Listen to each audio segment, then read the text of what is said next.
নমস্কাৰ, মই শ্ৰী ধৰ্মেন্দ্ৰ খাকলাৰী। আজি সৌভাগ্যৰ দিন। মোৰ নিজা বাসগৃহত এটি সাক্ষাৎকাৰৰ আয়োজন কৰিছোঁ আৰু এই সাক্ষাৎকাৰৰ বাবে সুদূৰ গুৱাহাটীৰ পৰা আহি উপস্থিত হৈছেহি প্ৰাক্তন বড়ো সাহিত্য সভাৰ সভাপতি তথা সাহিত্য একাডেমী বড়ো এডভাইজাৰী বৰ্ডৰ আহ্বায়ক শ্ৰীযুত তৰেণ বড়ো ছাৰ। তেখেতে আহি মোৰ নিজা বাসগৃহত উপস্থিত হৈছে। গতিকে তেওঁক মই এটি সাক্ষাৎকাৰৰ কাৰণে আগবাঢ়িছোঁ। বৰ্তমান মই সাক্ষাৎকাৰৰ বাবে আগবাঢ়িছোঁ। মই অলপ আগতে উল্লেখ কৰিছোঁ যে আমাৰ মাজত উপস্থিত আছে মাননীয় শ্ৰীযুত তৰেণ বড়ো ছাৰ। তেখেত বড়ো সাহিত্য সভাৰ প্ৰাক্তন সভাপতি তথা বড়ো এডভাইজাৰী বৰ্ডৰ সাহিত্য একাডেমী এডভাইজাৰী বৰ্ডৰ তেখেত বৰ্তমান আহ্বায়ক। গতিকে তেখেতক মই সাক্ষাৎকাৰৰ কাৰণে প্ৰশ্ন কৰিব বিচাৰিছোঁ। প্ৰথমটো প্ৰশ্ন, সেই প্ৰশ্নটোৱে হৈছে, সুদূৰ গুৱাহাটীৰ পৰা আহি আজি আপুনি হাওৰাঘাটৰ ৰংজালী বৈশাগু অনুষ্ঠানত অংশগ্ৰহণ কৰিম বুলি আহিছে। ইয়াত ৰংজালী বৈশাগু অনুষ্ঠানলৈ অহাৰ অনুভৱ ক'বনে? নমস্কাৰ।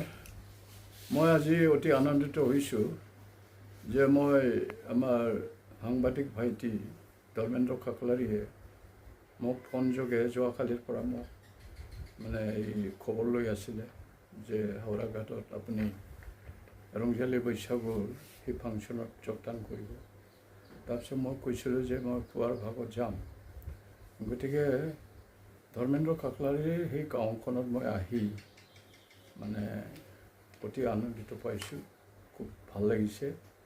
ইয়াতে প্ৰাকৃতিক সম্পদবিলাক দেখি আৰু ইয়াৰ কাৰুকাৰ্যবিলাক দেখি ৰাস্তা পদূলি খুব ভাল, এইটো মই খুব ভাল পাইছোঁ। আৰু হাওৰাঘাটৰ এই তিনিআলিৰ পৰা মই পোনে পোনে ধৰ্মেন্দ্ৰ খাকলাৰীৰ ঘৰলৈ আহিছোঁ। আৰু উদযাপন কমিটিয়ে ৰংজালী বৈশাগু উদযাপন কমিটিয়ে ঠিক 12 বজাৰ পৰা তেওঁলোকে আয়োজন কৰিছে। গতিকে মই 12 বজাৰ লগে লগে মই যাই পাম বুলি কৈছোঁ। এতিয়া সকলোৱে জানে যে ৰংজালী বৈশাগু বা বিহু অসমৰ এটা বিৰাট এটা ডাঙৰ উৎসৱ। এই বিহুৱে বা ৰংজালী বৈশাগুৱে নতুন বছৰটো আদৰি পেলাই পুৰণা বছৰটো বিদায় দিয়ে। আৰু প্ৰথম দিনাখন গৰু বিহুৰ পৰা মানুহ বিহু, আৰু লগতে এতিয়া আজি 4 তাৰিখ হৈছে মে' মাহৰ, ইংৰাজী মে' মাহৰ 4 তাৰিখ। এইটো বহাগী বিদায় ক'ব লাগিব। আৰু বড়োসকলে বা অসমৰ ৰাইজে 7 দিনীয়াকৈ বিহু পাতে, এইটো সকলোৱে জানে। আৰু ৰংজালী বৈশাগু বা বিহুৰ দ্বাৰা শান্তি সম্প্ৰীতি আমি বজাই ৰখাৰ কাৰণে আহ্বান কৰি আহিছোঁ। আৰু আমাৰ মাজৰ খিয়লা খিয়লি, আমাৰ মাজৰ বিভেদ যিটো আছিল, এই নতুন বছৰত আমি ভৰি দি আমি সকলোৰে মংগলৰ কাৰণে, সমাজৰ মংগলৰ কাৰণে আমি ঈশ্বৰক, ইষ্ট দেৱতাক প্ৰাৰ্থনা কৰোঁ। আৰু ৰাইজৰ ভোজ ভাতকে আদি কৰি আমি ৰং ৰইচ কৰি নাচি বাগি আমি নতুন বছৰটো আদৰণি জনাওঁ।